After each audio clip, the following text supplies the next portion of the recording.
Здравствуйте, Сергей. Здравствуйте. Расскажите о международном опыте по внедрению проектов по управлению парковочным пространством.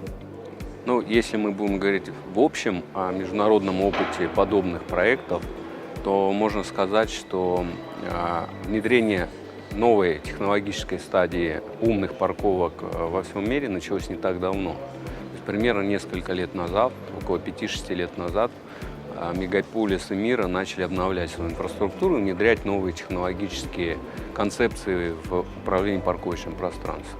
Парковка вообще сама по себе существует очень давно, примерно с 40-х годов прошлого века. В Соединенных Штатах Америки появились первые паркоматы. Они выглядели еще как железные столбики, на которых была специальная головка для приемки монет. Она крутилась, там выставлялись часы. И во многих городах Соединенных Штатов до сих пор сохранились подобные паркоматы. Они, конечно же, ржавые, старые, но тем не менее они продолжают работать. И американские города, некоторые, они все-таки сохраняют пока такую вот историческую инфраструктуру. Но тем не менее во всем мире происходит модернизация, обновление всех систем, потому что мобилизация населения, использование смартфонов, мобильных технологий оплат, оно, естественно, проникает в транспортную сферу, и все этим пользуются. Такая же модернизация началась и в Европе. Причем могу сказать, что европейские города даже немного обгоняют Соединенные Штаты Америки, потому что, возможно, ввиду небольших пространств и более, так скажем, концентрированного проживания населения в мегаполисах, у них этот процесс происходит быстрее. Они быстрее мобилизуются, у них быстрее проникли технологии в их жизнь, поэтому они одни из первых начали развивать концепцию смарт-паркинга. Для того, чтобы понимать, что такое концепция смарт-паркинг, можно начать это, конечно, с мобильных технологий, а закончить различными системами информирования водителя о тех или иных событиях на парковках, например, информацию о свободных местах. Первыми подобные технологии начали развиваться в Европе, и одна из первых стран это была Испания, в Барселоне. Начали ставить датчики, экспериментировать с ними. И то же самое сделала Москва. Москва в 2011 году разработала концепцию развития парковочного пространства по принципу смарт-паркинг. Это был первый мегаполис в мире, который внедрил полномасштабную концепцию смарт-паркинга. То есть технологическая платформа Москвы, она включает в себя все необходимые элементы на одной платформе. Все системы, подсистемы общаются между собой, передают информацию, поэтому все можно увидеть в одном месте, сконцентрировать платежи, штрафы, поддержку пользователей, горячую линию и так далее, и так далее. Сергей, я насколько знаю, помимо Москвы и в других городах России тоже стали активно внедряться проекты по управлению парковочным пространством. Расскажите на текущий момент, как идет внедрение этих проектов? Конечно, глядя на опыт Москвы и думая о том, что нужно как-то оптимизировать дорожное движение, многие города в России, в первую очередь крупные, начали тоже внедрять платные парковки. Внедрение в городах России идет по-разному, потому что кто-то пошел по бюджетному пути и начал планировать расходы бюджетных средств на эти парковки, надеясь быстро окупить. А кто-то начал рассматривать инвестиционный путь развития. И я хочу сказать, что практически все города, которые пошли по бюджетному пути, они реализовали проект очень неэффективно, потому что государственная система, она с трудом позволяет создавать подобные проекты. Мы, конечно, Москву не рассматриваем. Москва – это исключение, как столица России, мегаполис с огромным бюджетом, с возможностью инвестировать деньги в долгую на 30-40 лет. Поэтому и московский проект получился очень бюджетный, очень такой насыщенный. А другие города, они, конечно, не могли состыковать между собой разные системы. У многих городов проблемы с фото-видеофиксацией, они не могут внедрить эту технологию для того, чтобы администрировать управление оплатой парковки. И в связи с этим, конечно, поступление от в виде платежей за парковку, они очень незначительные, а инфраструктуру надо поддерживать, ее нужно обслуживать, нужно содержать, соответственно, государственный штат уже сотрудников.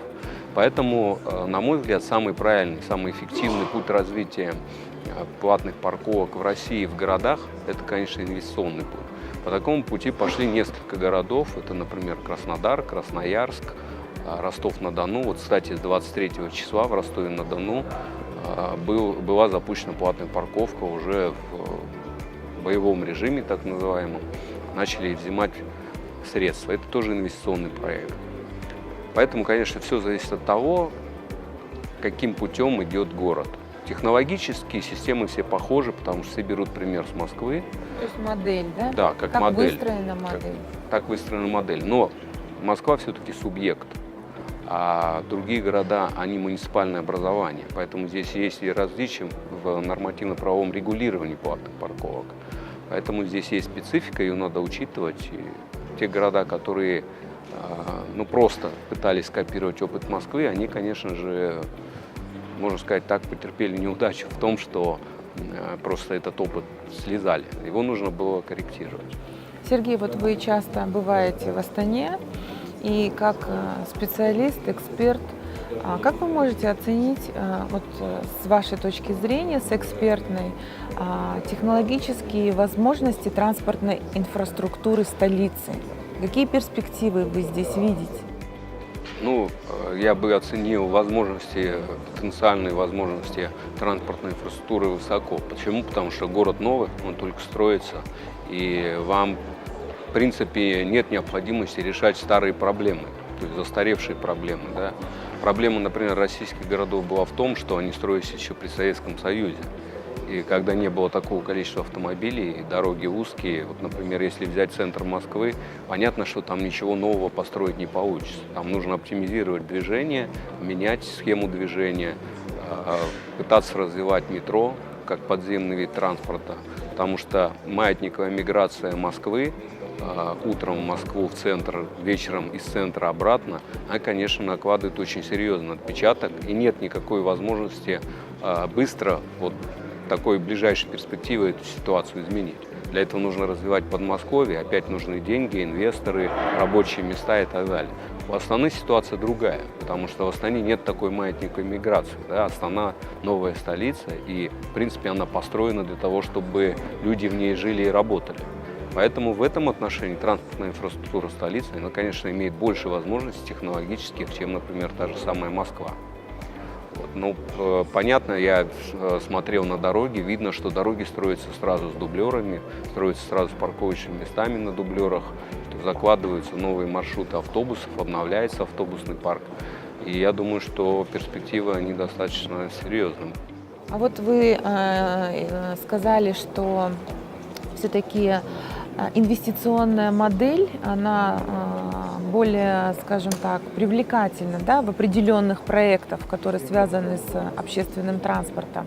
Вот как вы думаете, казахстанская транспортная инфраструктура, она привлекательна для инвесторов? В любой точке мира любая транспортная инфраструктура привлекательна для инвесторов. Здесь самый важный момент – это количество жителей и деловая активность в городе. Да? Поэтому, если мы будем говорить об инвестиционной привлекательности, здесь нужно четко разделить функции государственного инвестора. Потому что для чего городу нужна транспортная система? Для того, чтобы увеличить мобильность граждан, для того, чтобы увеличить деловую активность в городе, для того, чтобы сделать город удобным, привлекательным для туристов, для того, чтобы быстро оборачивались городские ресурсы, например, ресурсы ЖКХ, ресурсы образования, медицины, туризма и так далее. И в данном случае, чем быстрее скорость обращения таких ресурсов, тем более привлекательна транспортная система для инвестора. Если, например, инвестор видит, что количество пассажироперевозок, например, 800 тысяч, и это равно населению, да, это достаточно высокий уровень пассажироперевозок. Например, в Москве 12 миллионов жителей, да, по переписи. При этом огромное количество приезжает, 1-1,5 миллиона приезжает из области. И только если мы смотрим на метро, в метро бывает до 9 миллионов пассажироперевозок в день. Ну да, большой Это большой пассажиропоток. пассажиропоток. Если мы говорим про Астану, то в Астане нет метро, но есть общественный транспорт, который, в принципе, берет на себя всю нагрузку. И, конечно, в такой ситуации любому инвестору интересно развивать общественный транспорт, парковки, развивать монорельсовую систему, ну и различные виды транспорта, да, экспрессные. Почему именно инвестор? Потому что я считаю, что функция города – это контролировать и регулировать процессы, а функция коммерческих структур – развивать, повышать эффективность, снижать себестоимость и давать возможность городу решать свои задачи. Поэтому, конечно, инвестиционный путь, он самый правильный. Город не несет риски на себе, за все отвечает инвестор. Инвестор привлекает профессиональные кадры, инвестор более технологичен всегда, потому что у него есть возможность изучать все последние технологии, эти технологии покупать, эти технологии внедрять. Городу сложнее со своими процедурами, потому что не только нужно создать систему, ее нужно поддерживать, ее нужно обслуживать, а для этого нужно провести кучу процедур, в том числе конкурсных. И, как правило, выигрывает не всегда самый лучший, выигрывает иногда быстрый, хитрый и тот, кто даст меньшую цену. А это тоже приводит к определенным проблемам в городе, в управлении инфраструктурой. Поэтому, конечно, город должен контролировать и регулировать, а инвестор создавать. Спасибо большое. Вот сегодня в Астане это первая конференция UITP. Астана присоединилась, транспортный комплекс Астаны присоединился к такому большому международному сообществу. Вообще, что для вас сегодняшняя конференция, что вы от нее ожидаете? Я от конференции ожидаю обмен мнениями и понимание того, что ждет Астану в ближайшее время, какое развитие, какие технологии. И, конечно, присутствие на этой конференции UITP, оно очень важно, потому что это обмен международным опытом. UITP работает во многих странах, в том числе и в Москве.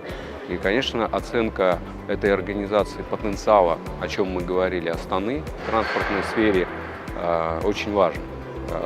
Вслед за такими конференциями, как правило, появляются инвесторы и технологии. Потому что раз UITP пришла в Астану, значит, она начнет активно продвигать Астану как мегаполис среди всех своих членов в разных странах мира. Отлично. Спасибо большое. Я желаю вам плодотворного дня. Спасибо. Спасибо.